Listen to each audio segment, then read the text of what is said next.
इस खबर के प्रायोजक हैं पूजा श्री डिटर्जेंट पाउडर व केक।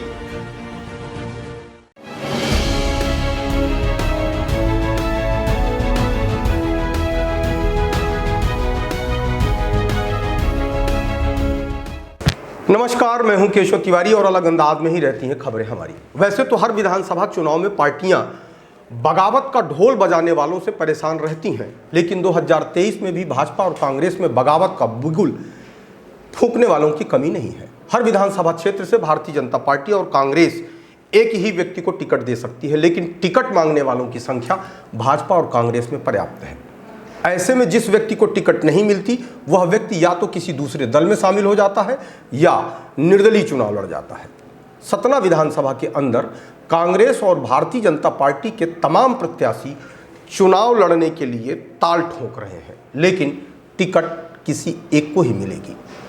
2023 में कांग्रेस की तुलना में भारतीय जनता पार्टी में बगावत होने की संभावनाएं ज्यादा है, क्योंकि सत्तारूढ़ दल होने के कारण यहां टिकट मांगने वाले नेताओं की संख्या बहुत है। ऐसे में बहुत हद तक संभावना बनती है कि जिसे टिकट नहीं मिलेगी वह प्रभावशाली नेता बगावत का बिगुल जरूर फूंकेगा। आज हम सतना विधानसभा के चुनावों की चर्चा करते हैं। सतना विधानसभा से भारतीय जनता पार्टी की तरफ से टिकट के दावेदारों की संख्या लंबी है। टिकट मांगने वाले नेताओं की यदि बात की जाए तो उसमें पूर्व विधायक शंकर लाल तिवारी, वर्तमान महापौर योगेश ताम्रकार, प्रदेश कार्य समिति के सदस्य विनोद तिवारी, बहुजन समाज पार्टी से विधानसभा का चुनाव लड़ चुके धर्मेश चतुर्वेदी जो आज की तारीख में भारतीय जनता पार्टी में शामिल हो चुके हैं, सोहावल जनपद के उपाध्यक्ष धर्मेंद्र सिंह बराज, रत्नाकर चतुर्वेदी के अलावा अंशु तिवारी गढ़िया भी टिकट मांग रहे हैं। सुनने में तो यहां तक आ रहा है कि विंध्य चेंबर ऑफ कॉमर्स के अध्यक्ष सतीश सुखेजा भी टिकट की दौड़ में लग चुके हैं। सूत्रों के हवाले से जिस तरीके की खबरें आ रही हैं उसे देखते हुए यह कहा जा सकता है कि टिकट न मिलने पर कुछ नेता बगावती तेवर अपना सकते हैं। शंकर लाल तिवारी के समर्थकों का यह मानना है कि उनकी जिंदगी का यह अंतिम चुनाव है। यदि पार्टी ने उन्हें टिकट नहीं दिया तो उनके पास खोने के लिए कुछ नहीं है, वे निर्दलीय चुनाव मैदान में आ सकते हैं। शंकर लाल तिवारी इसके पहले भी भारतीय जनता पार्टी से बगावत कर चुके हैं। एक बार भारतीय जनता पार्टी ने सतना शहर से मांगे राम गुप्ता को टिकट दे दी। उस चुनाव में शंकर लाल तिवारी निर्दलीय चुनाव मैदान में उतर गए थे, जिसके चलते मांगे राम गुप्ता की जमानत जब्त हो गई थी और शंकर लाल तिवारी सम्मानजनक वोट पाकर दूसरे नंबर थे। वहीं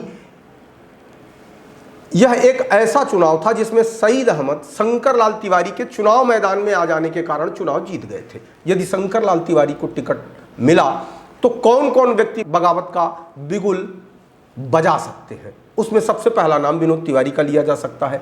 विनोद तिवारी के समर्थक कहते हैं कि उन्होंने शंकर लाल तिवारी के लिए अपने राजनीतिक जीवन की 4 बार कुर्बानी दे दी है, अब इससे ज़्यादा कुर्बानी नहीं दे सकते।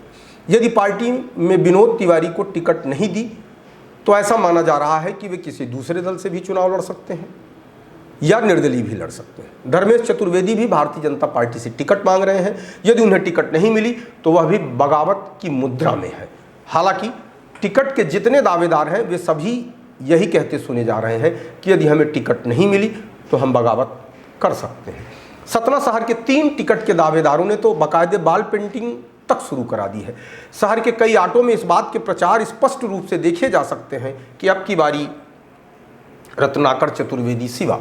जिस हिसाब से भारतीय जनता पार्टी अनुशासन प्रिय पार्टी मानी जाती है, उस हिसाब से बिना टिकट मिले कई प्रत्याशियों ने जिस तरीके से अपने प्रचार शुरू कर दिए हैं, कायदे से वह अनुशासनहीनता के दायरे में आता है। लेकिन यदि भारतीय जनता पार्टी इस तरीके से अनुशासनहीनता की कार्यवाही करने लगेगी तो शायद फिर पार्टी के पास लोग ही नहीं बचेंगे। धर्मेश चतुर्वेदी भी भारतीय जनता पार्टी से टिकट हासिल करने के लिए पर्याप्त लॉबिंग कर रहे हैं। यदि उन्हें टिकट नहीं मिली तो वे भी चुनाव लड़ने का मन बनाए हुए हैं। सतना शहर के पानी में बगावती गुण है। सतना शहर का इतिहास बगावतों से पटा पड़ा है। जब मांगे राम गुप्ता को भारतीय जनता पार्टी से टिकट मिली थी तो भारतीय जनता पार्टी से शंकर लाल तिवारी ने बगावत कर दी थी। पिछले विधानसभा चुनाव में भारतीय जनता पार्टी के राम गुप्ता ने बगावत कर चुनाव लड़ा था। हालांकि उनकी जमानत जब्त हो गई थी, लेकिन भारतीय जनता पार्टी में बगावत तो हो गई थी। नगरीय निकाय चुनाव में भी बगावत की खुशबू सतना शहर ने बाकायदा महसूस की। सिद्धार्थ कुशवाहा को टिकट बांटनी थी। सईद अहमद अपने समर्थकों के लिए 2-4 टिकट मांग रहे थे, लेकिन सिद्धार्थ कुशवाहा सईद अहमद को इस लायक नेता नहीं मानते थे कि उन्हें 4 टिकट दे दी जाए। फिर क्या था, सईद अहमद ने भी कांग्रेस से बगावत कर दी और बहुजन समाज पार्टी में शामिल होकर महापौर का चुनाव लड़ गए, जिसके चलते सिद्धार्थ कुशवाहा महापौर का चुनाव हार गए। 2023 के विधानसभा चुनाव में यदि सिद्धार्थ कुशवाहा को दोबारा टिकट मिलती है और वह चुनाव लड़ते हैं तो युवक कांग्रेस के जिला अध्यक्ष मसूद अहमद शेरू बगावत करके चुनाव मैदान में उतर सकते हैं। मनीष तिवारी भी बहुत लंबे समय से कांग्रेस की टिकट की दावेदारी कर रहे हैं। पिछली बार भी इस बात की चर्चा बहुत तेज थी कि वह कांग्रेस से बगावत कर समाजवादी पार्टी की टिकट से सतना विधानसभा का चुनाव लड़ेंगे, लेकिन मान मनोबल के बाद मनीष तिवारी ने पिछली बार बगावत नहीं की। 2018 की परिस्थितियां कुछ और थीं, 2023 की परिस्थितियां कुछ और हैं। ऐसे में क्या मनीष तिवारी भी कांग्रेस से बगावत का बिगुल बजा सकते हैं?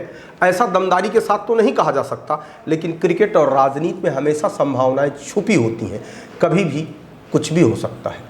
आपको हमारी खबरें कैसी लगती हैं कमेंट बॉक्स में आके कमेंट कर सकते हैं, लाइक कर सकते हैं, शेयर कर सकते हैं, और यदि आपको हमारी खबरें अच्छी लगती हैं तो विशाल खबर चैनल को सब्सक्राइब करना ना भूलें।